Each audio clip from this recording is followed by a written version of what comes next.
Welcome back. It's our Wednesday edition of On the Hill with Pat Jenkins. Brought to you each and every day by Lindsay & Associates with locations in Rogers, locations also too in Fayetteville. Lindsay & Associates. We bring great neighbors together. Also to Locomotion. You can catch it just below the Northwest Arkansas Mall in Fayetteville. And also you can catch up with our other sponsor, Fun City, right out the 412 bypass in Springdale. And if you don't get a chance to hear us each and every day on our live stream of On the Hill with Pat Jenkins, you can catch us on iHeartRadio as we podcast each and every day's top segment. And when we get done with this segment, it might be the top segment, Demetrius, just a little tidbit for all our iHeart listeners. So let's catch up with a guy that we were going to have on yesterday, but due to a lot of action that takes place in the SEC, he just happened to be in the town with the most. Knoxville News Centennials, Blake ToppMeyer. Blake, welcome to the Hill, my man. Hey, thanks for having me on, Pat. Let's get off into it. You were a scheduled guest yesterday, Blake, and you know how in our line of work, things are always time sensitive. A lot of things happen on the campus of the University of Tennessee, in particular the football program.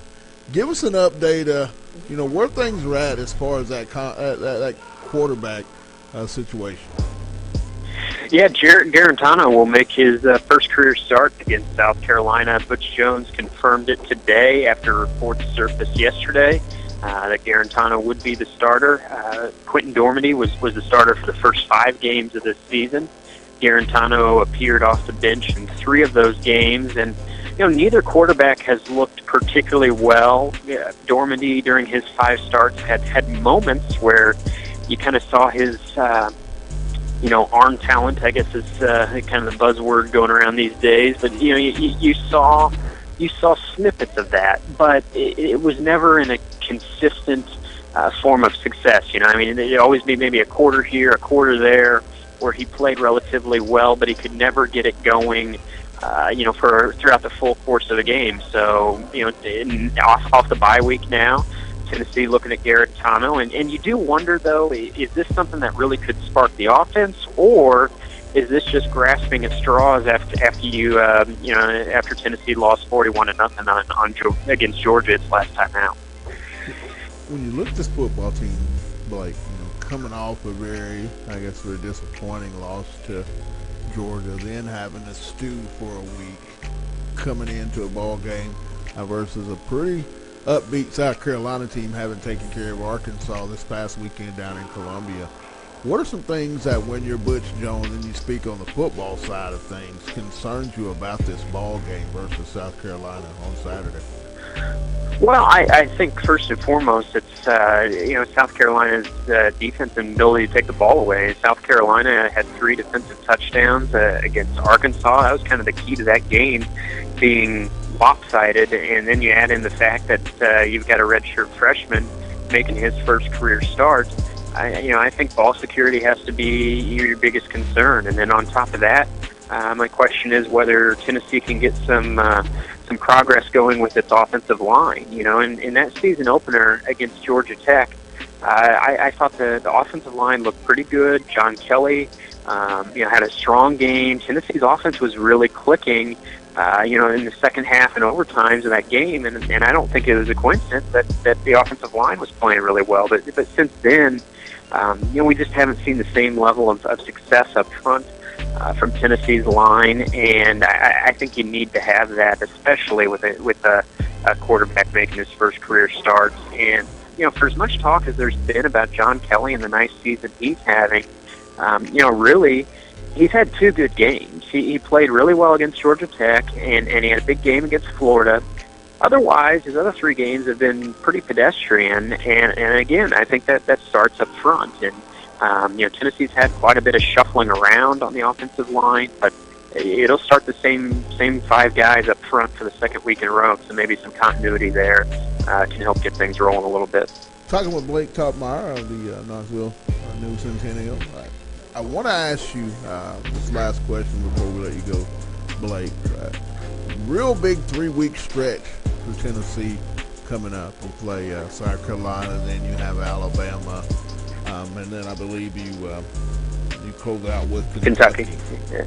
How important is this, these 3 weeks, as far as Butch Jones and his tenure at Tennessee going forward?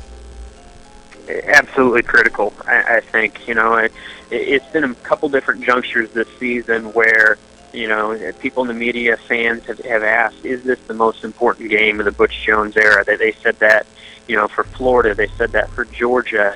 And I get that question for those games because it's rivalry games, but I would say that this South Carolina game is the biggest game because coming into the season, there was a real possibility that Tennessee could and maybe should lose to Florida and Georgia. Those are the two teams picked to finish atop the division this year, the favorites in the East. And so I don't think it's a huge surprise that Tennessee sits at 3-2 right now. I think it was embarrassing the way they lost against Georgia, but the fact that they're 3-2 isn't overly surprising. But if you lose to South Carolina, and then you got Alabama right around the corner, you're staring down the barrel of a 3-4 start to the season, and this fan base is already hot.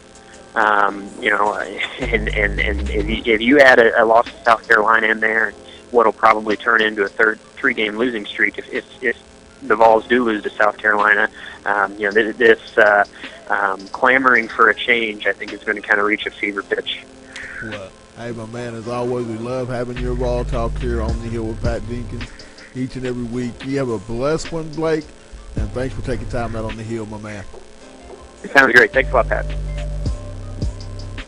That was Blake ToppMeyer of the Knoxville News Sentinel, giving us what's going on down in Rocky Top land with Butch Jones and that very troubled football program right at the moment. I know it's going to be a real big stretch, and that's why I asked him, Demetrius, about that 3-game stretch with, this week South Carolina, Alabama, and Kentucky all coming up. It's already widely known that if you talk about a coach that's on the hottest of the hot seats, and there are a few in the SEC, Butch, his name is right there at the top, don't you think? Yeah, I definitely think Butch is up there as one of the coaches on the hot seat, as well as Brett Bielema.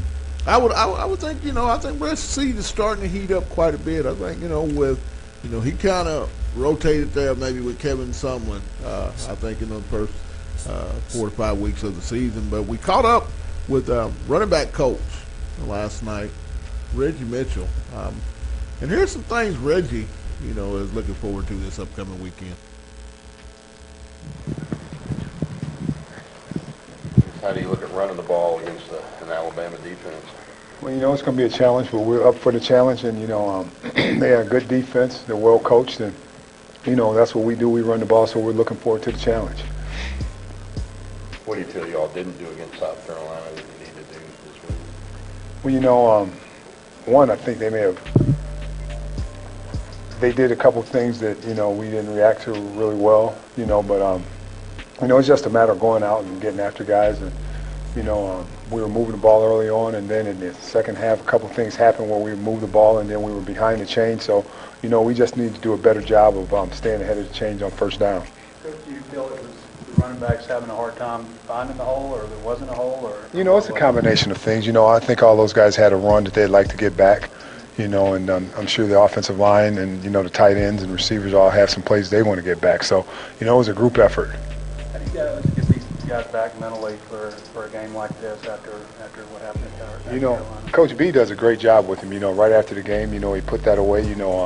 His motto is you earn everything, good and bad, and, we earned that. And, we're going to come back now, face a good Alabama team, and, go out and, try to prove ourselves. What's the attitude been like this week? Oh, it's been great. Yesterday there was their off day. We had a bunch of guys in. I know all the running backs were in watching film, getting extra. And like Coach B has told them, how many times you get an opportunity to play the number one team in the country. So we're looking at it as a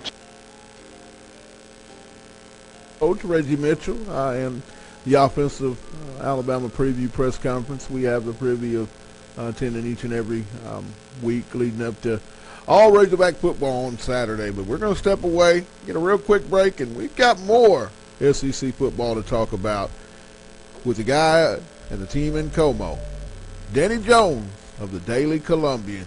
He'll be up next. This on the Hill with Pat Jenkins. Back in a moment.